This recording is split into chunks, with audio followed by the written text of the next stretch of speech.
Hello viewers, welcome to our channel. ఈరోజు మనం ప్రముఖ పర్యావరణ శాస్త్రవేత్త డాక్టర్ నక్కా సాయి భాస్కర్ రెడ్డి గారితో ఉన్నాం. నమస్కారం సార్. నమస్తే. ఈ రోజుల్లో చూసిన ఒకప్పుడు మనకి పల్లెటూరులో కావచ్చు, సిటీస్లో కావచ్చు, ఎక్కడ చూసినా ఈ పిచ్చుకలు అనేవి బాగా మనకి సందడి చేస్తూ బాగుండేవి. బట్ ఇప్పుడు రాను రాను కరువు మరి ఇప్పుడు అంతరించిపోయే జాతిలోకి అవి వెళ్ళిపోయింది. సో రీజన్ ఏమంటారు అంటే పర్యావరణకి? పిచ్చుకలు అనేది ఒక జీవి. పిచ్చుకలు ప్రపంచంలో దాదాపుగా అన్ని దేశాలలో ఉంటాయి. దాన్ని స్పారో అని అంటాము. అదొకటే కాదు, మనం అవి కొన్ని చోట్ల తగ్గినాయి, కొన్ని చోట్ల మళ్ళా వచ్చినాయి, పోయినాయి కూడా వచ్చినాయి. అంటే అడాప్టేషన్ అంటాం మనం. వాటికి కూడా అర్థమైంది ఏదో రకంగా మనం బ్రతకాలంటే మనం అడ్జస్ట్ కావాలనేది. బట్ ఎన్ని జీవాలు అంతరించిపోతున్నాయి ప్రతిరోజు అనేది చాలా ముఖ్యమైన అంశం. అటు మైక్రోబియల్ లైఫ్ ఇంతవరకు కూడా మనము గ్రహించలేదు ఏముందనేది కూడా.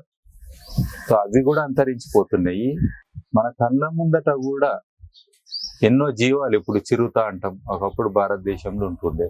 ఇప్పుడు తెచ్చుకున్నారు కదా ఇప్పుడు. ఆ తెచ్చుకున్న మన అడవిలు ఉంటలేదు, ఎందుకంటే దానికి కావాల్సిన పర్యావరణం అక్కడ లేదు. అది ఎక్కడో మళ్ళా జనారణ్యంలో తిరుగుతున్నది. అంటే మనము ఈవెన్ సడన్ గా రెప్లికేట్ చేయాలంటే కూడా అంత ఈజీగా ఉండదు. పోయిన వాటిని తీసుకొచ్చి మళ్ళా పెడతామంటే నడవది. సో అట్లా మనం అంటే చాలా అంశాలు ముడిపడి ఉన్నాయి మనం.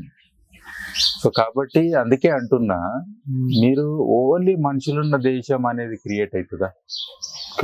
ఆహారాన్ని కూడా మనం కృత్రిమంగా చేద్దాము, అన్నిటిని కృత్రిమంగా చేద్దాం. ఇప్పుడు స్పేస్ షిప్ లా ఉంటారు, ఏదో కొన్ని గంటలు స్పేస్ షిప్ లా పోతారు, కానీ అలాంటి జీవితం పాసిబుల్ అవుతుందా?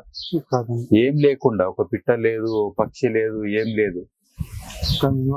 మన ఉనికికి యాక్చువల్ గా మనం ఉన్నాము అన్నప్పుడు పొద్దున్న లేవగానే ఒక పిట్ట శబ్దం చేస్తేనే మనకు లేచిన ఫీలింగ్ ఉంటది. ఇంత గాలి, చల్లగాలి వస్తేనే మంచి ఒక ఫీలింగ్ ఉంటది. అట్లనే కాలాలు కానీ. సో ప్రకృతి ఉన్న ప్రతి అంశము మనను జీవితాన్ని సాగిస్తుంది. అందులో మెమరీస్ అనేది క్రియేట్ అవుతాయి. అంటే గుర్తు చేసుకునే కొన్ని ముఖ్యమైన ఘట్టాలు లేకపోతే క్షణాలు అంటాం కదా, అదే మన టోటల్ జీవితం. బట్ ఇప్పుడు చూసుకుంటే రోజు రోజుకి సాంకేతిక పరిజ్ఞానం అనేది చాలా ఇంప్రూవ్ అవుతుంది. సో ఆ సాంకేతిక పరిజ్ఞానం యూజ్ చేస్తూ మనం పర్యావరణాన్ని కాపాడలేమంటారా? ఫస్ట్ సాంకేతికతనే పర్యావరణ వినాశనానికి కారణమైంది. ఓకే.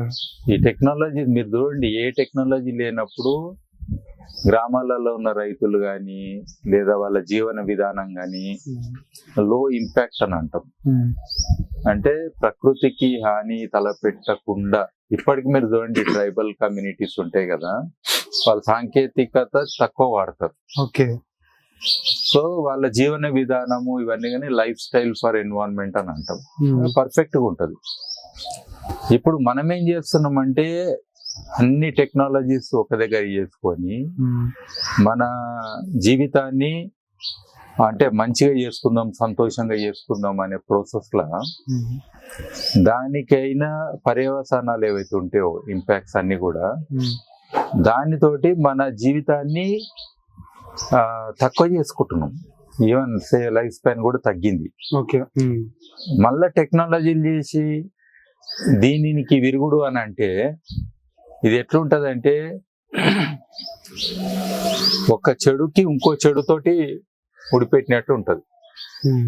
అసలు నిజంగా ఒక వ్యక్తి తృప్తి అనేది లేదా సంతోషం అనే ఒక అంశం తీసుకుంటే హ్యాపీనెస్ అని అంటాం కదా, సో అది అర్థం చేసుకోవాలి. ఎక్కడ నాకు ఆ సంతోషం దొరుకుతుంది అనేది ఇవన్నిటితో ఉండదు. మనిషి ఒక సార్థకత కానీ ఉనికి కానీ. సో అది మనం నేర్పాలి మన జనరేషన్స్ కి.